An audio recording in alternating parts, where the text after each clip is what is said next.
Assalamualaikum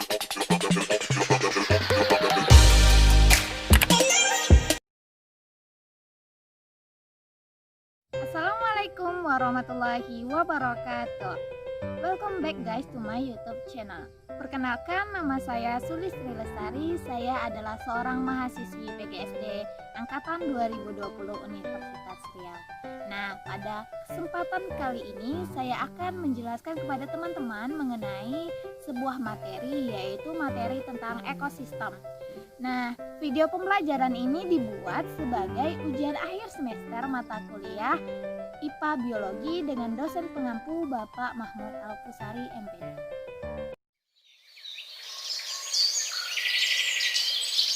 Hai teman-teman semuanya, perkenalkan nama saya Ana. Nah, di sini saya akan membantu teman saya Sulis untuk menjelaskan kepada teman-teman online sekalian mengenai sebuah materi tentang ekosistem. Sebelum masuk ke pembahasan, Ana akan memberitahu teman-teman semua cakupan materi ekosistem. Yang pertama, pengertian ekosistem. Yang kedua, komponen pembentuk ekosistem. Yang ketiga, jenis ekosistem. Dan yang keempat, hubungan komponen ekosistem dengan lingkungannya. Langsung saja kita masuk ke pembahasan pertama mengenai pengertian tentang ekosistem. Nah, sebelumnya saya ingin bertanya kepada teman-teman sekalian, apakah teman-teman sudah tahu apa itu ekosistem?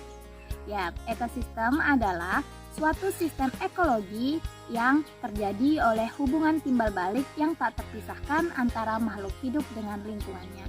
Ekosistem juga bisa dikatakan sebagai suatu tatanan kesatuan secara utuh dan menyeluruh antara segenap unsur lingkungan hidup yang saling mempengaruhi satu dengan yang lain. Nah, ekosistem tersusun atas satuan organisasi. Yang pertama itu ada individu.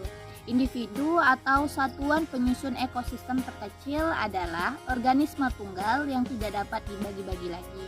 Dan yang kedua ada populasi.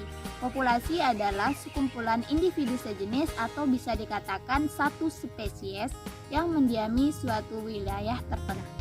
Dan yang ketiga ada komunitas. Nah, komunitas adalah sekumpulan populasi makhluk hidup yang mendiami suatu wilayah tertentu dalam kurun waktu yang tertentu pula.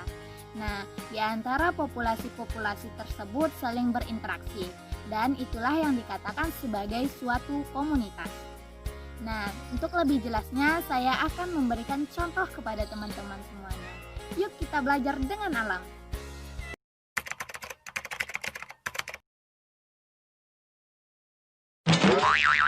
Nah, teman-teman, di sini terdapat satu ekor angsa, di mana kata satu ekor yang bermakna tunggal tersebut berarti menjelaskan tentang ada satu individu angsa, dan ini merupakan salah satu contoh satuan organisasi makhluk hidup dalam ekosistem.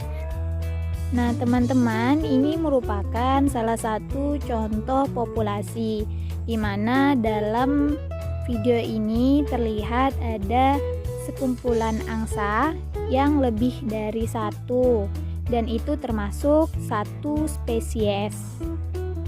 Ini dia contoh komunitas, di mana di sini terdapat populasi angsa atau cicnini,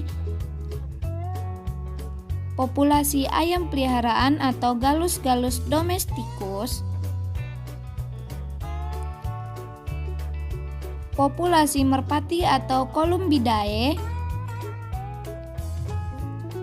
dan juga populasi entok atau Cairina moschata. Nah, teman-teman tahu nggak ini bunga apa?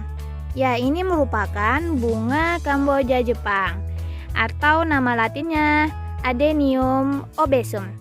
Nah, Kamboja Jepang yang hanya sendiri ini merupakan salah satu contoh dari individu. Sekarang di hadapan teman-teman terdapat 3 rumpun Kamboja, yang berarti di sini terdapat populasi Kamboja. Apa demikian? Karena terdiri atas 3 rumpun Adenium obesum. Ini dia contoh dari komunitas, di mana di sini terdapat berbagai macam populasi tumbuhan. Untuk menambah pengetahuan teman-teman bisa melihat nama beberapa tumbuhan yang ada di video ini beserta nama latinnya.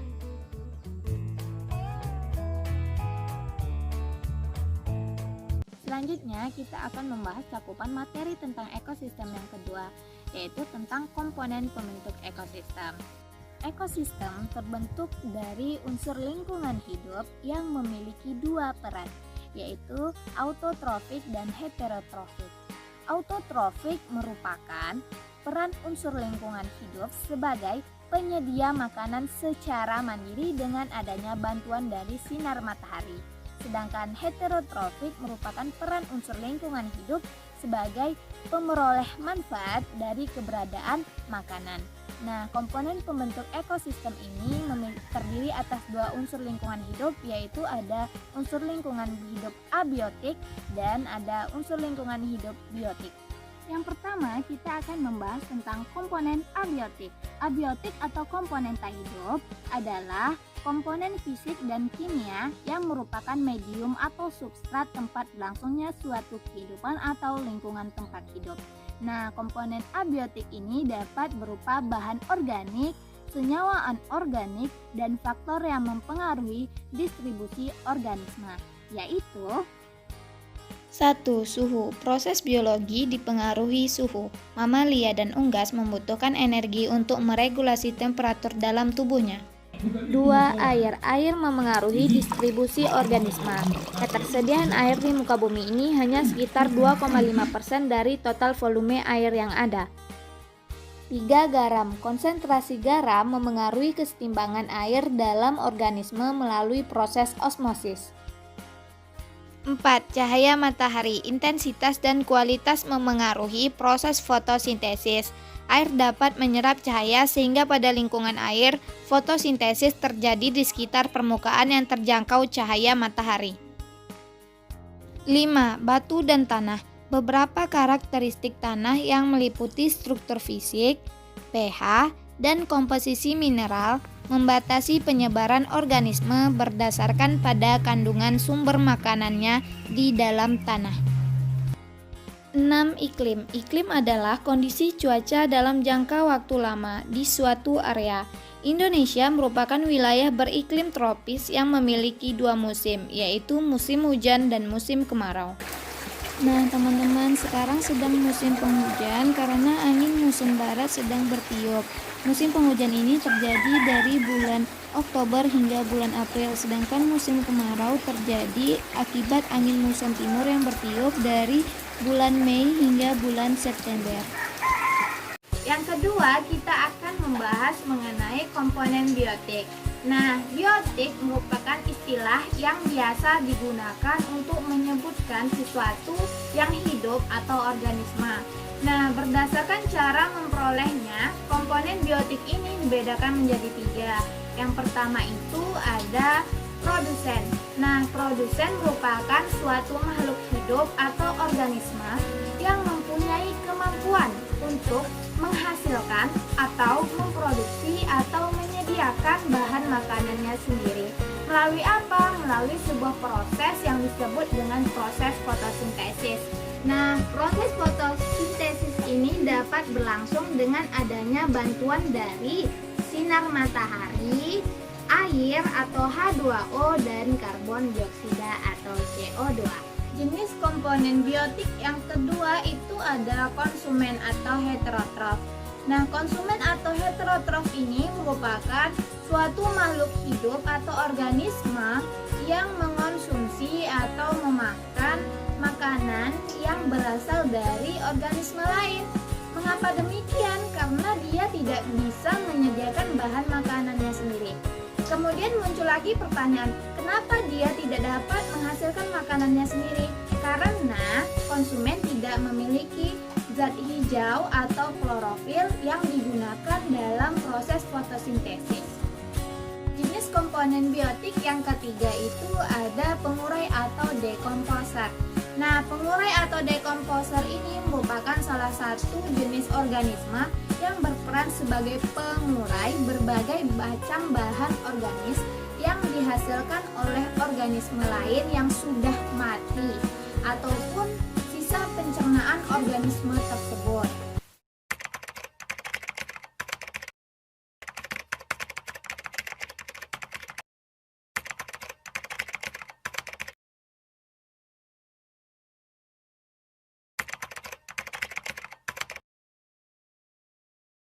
Nah, teman-teman, sekarang kita sedang berada di hutan. Ini merupakan salah satu contoh ekosistem alami, di mana hutan ini berada di depan lokasi rumah saya. Nah, karena cuaca yang kurang mendukung, jadi saya tidak bisa mengajak teman-teman masuk lebih jauh ke dalam. Di sini saya akan melihat beberapa tumbuhan di sini. Nah, di sini terdapat pohon dan tumbuh-tumbuhan yang merambat.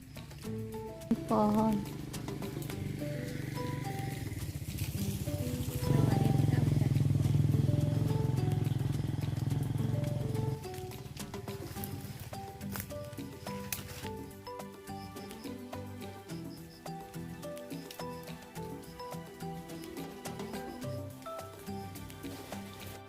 Dapat teman-teman lihat bahwa hutan ini tidak terlalu penuh dengan pepohonan atau sebagai macam, karena hutan ini mulai dialihfungsikan sebagai tempat pemakaman. Jadi sudah ada beberapa bagian dari hutan ini yang sudah ditebang. Ekosistem hutan terdiri atas komponen biotik dan abiotik. Biotiknya itu ada tumbuhan dan hewan, abiotiknya ada batu, tanah, suhunya yang dingin, dan lain sebagainya.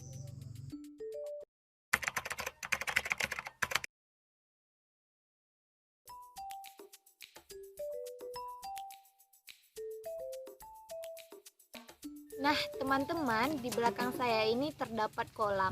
Nah, kolam ini merupakan salah satu contoh dari ekosistem buatan di daerah perairan. Nah, kita akan melihat apa-apa saja yang ada di dalam kolam ini. Yuk. Nah, teman-teman, sekarang di hadapan teman-teman itu ada kolam ikan. Nah, for your information, kolam ikan ini terletak di depan rumah saya sendiri. Di dalam kolam ikan ini kami memelihara ikan gurami atau nama latinnya Ospronemus gurami dan ikan nila atau nama latinnya Oreochromis niloticus. Kami memberinya makan dengan pelet dan juga keladi atau kaladium. Nah, di dalam ekosistem kolam ini terdapat lumut. Nah, lumut ini tumbuh dengan sendirinya dan juga bisa dikonsumsi oleh ikan gurami dan ikan nila tersebut. Nah, teman-teman, ini dia penampakan ikan guraminya atau nama latinnya Ospronemus gurami. Wah, kita sekarang telah berada di pembahasan terakhir, yaitu hubungan antar komponen makhluk hidup dalam ekosistem.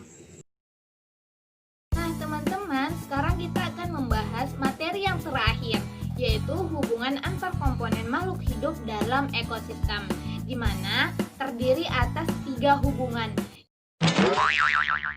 Hubungan yang pertama itu adalah rantai makanan. Rantai makanan atau yang biasa dikenal dengan sebutan jaringan makanan adalah suatu ekosistem makhluk hidup, yaitu perpindahan energi dari sumber daya tumbuhan melalui jenjang makanan, di mana suatu organisme memakan satu sama lainnya untuk mendapatkan energi dan memenuhi kebutuhannya akan nutrisi dari organisme yang dimakannya. Nah, rantai makanan ini terdiri atas produsen, konsumen, dan pengurai atau dekomposer. Tumbuhan cabai dimakan oleh siput, siput dimakan oleh angsa, angsa mati, kemudian diuraikan oleh cacing tanah. Kemudian dapat ditarik kesimpulan bahwa tumbuhan cabai merupakan produsen karena menghasilkan makanannya sendiri, siput merupakan konsumen tingkat 1, angsa merupakan konsumen tingkat 2, dan cacing tanah merupakan pengurai karena bisa menguraikan zat-zat organik. Sisa makhluk hidup menjadi zat anorganik yang diperlukan oleh produsen.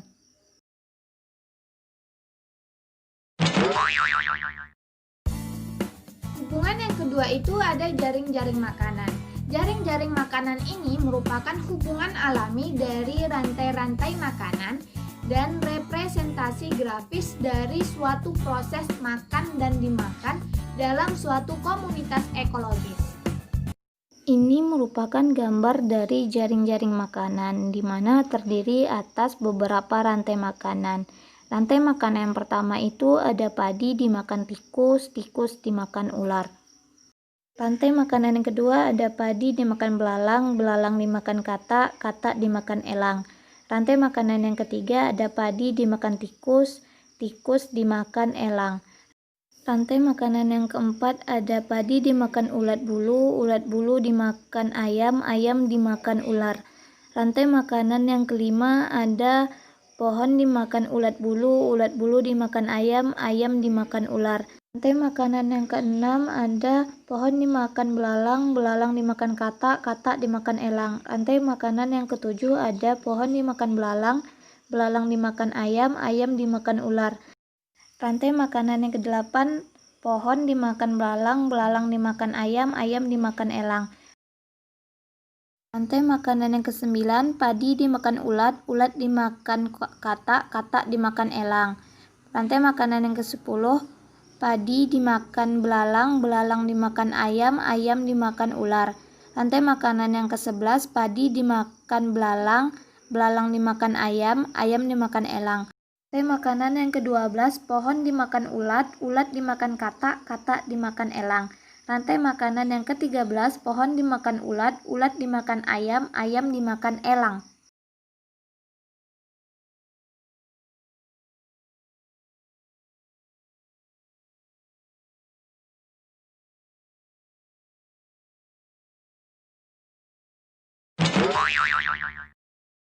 Hubungan yang ketiga itu ada piramida makanan. Nah, piramida makanan ini merupakan suatu piramida yang menggambarkan komposisi jumlah biomasa dan energi dari produsen hingga ke konsumen puncak dalam suatu ekosistem. Nah, sekarang di hadapan teman-teman terdapat piramida makanan. Piramida ini merupakan piramida tegak, di mana massa gabungan dari semua produsen lebih besar daripada massa gabungan dari setiap tingkatan konsumennya. Nah, piramida tegak ini biasanya menggambarkan suatu ekosistem darat. Dapat teman-teman lihat sendiri berdasarkan tingkatan trofiknya. Yang pertama ada produsen, di mana terdiri dari tumbuhan darat. Yang tingkatan trofik kedua itu ada konsumen primer yang terdiri dari hewan herbivora maupun omnivora. Pada tingkatan trofik ketiga terdapat konsumen sekunder yang terdiri atas hewan-hewan karnivora seperti ular. Dan pada tingkat trofik yang keempat terdapat konsumen tersier yang terdiri atas elang. Nah, pada bagian kanan teman-teman bisa melihat energi yang digunakan, di mana pada tingkat trofik yang pertama ada 1000 unit energi. Pada tingkatan trofik yang kedua ada 10 unit energi. Pada tingkatan trofik ketiga ada 1 unit energi. Sedangkan pada tingkatan trofik keempat ada 0,01 unit energi. Nah, dari sini dapat disimpulkan bahwa semakin tinggi tingkat trofiknya, maka jumlah energi akan semakin mengecil. Artinya, produsen sebagai tingkat trofik pertama yang memiliki energi yang lebih besar dibandingkan dengan konsumen-konsumen di tingkat trofik yang lebih tinggi. Nah, setelah pembahasan panjang mengenai materi tentang ekosistem, kita telah berada di akhir video. Sekian yang dapat saya sampaikan kepada teman-teman online sekalian. Semoga teman-teman dapat mengambil manfaat dari apa yang saya sampaikan. Dan ingat, tetaplah jaga kelestarian ekosistem. Sebab jika ekosistem dirusak, maka bencana seperti banjir, tanah longsor, pencemaran, dan global warming dapat terjadi. Dan itu dapat mengganggu ketentraman kita. Lalu apa yang harus kita lakukan sebagai manusia untuk menjaga alam ini agar tidak mengalami kerusakan? Nah, teman saya Ana akan memberitahu teman-teman online sekalian bagaimana tips menjaga alam ini. Tak terasa ya sudah malam. Langsung saja tips menjaga alam yang pertama yaitu tidak membuang sampah sembarangan. Yang kedua, mengadakan reboisasi dan tidak menebang pohon sembarangan. Yang ketiga, menanam tumbuhan di lingkungan rumah. Dan yang paling penting, jadilah seseorang yang bijak dalam memanfaatkan alam. Wassalamualaikum warahmatullahi wabarakatuh.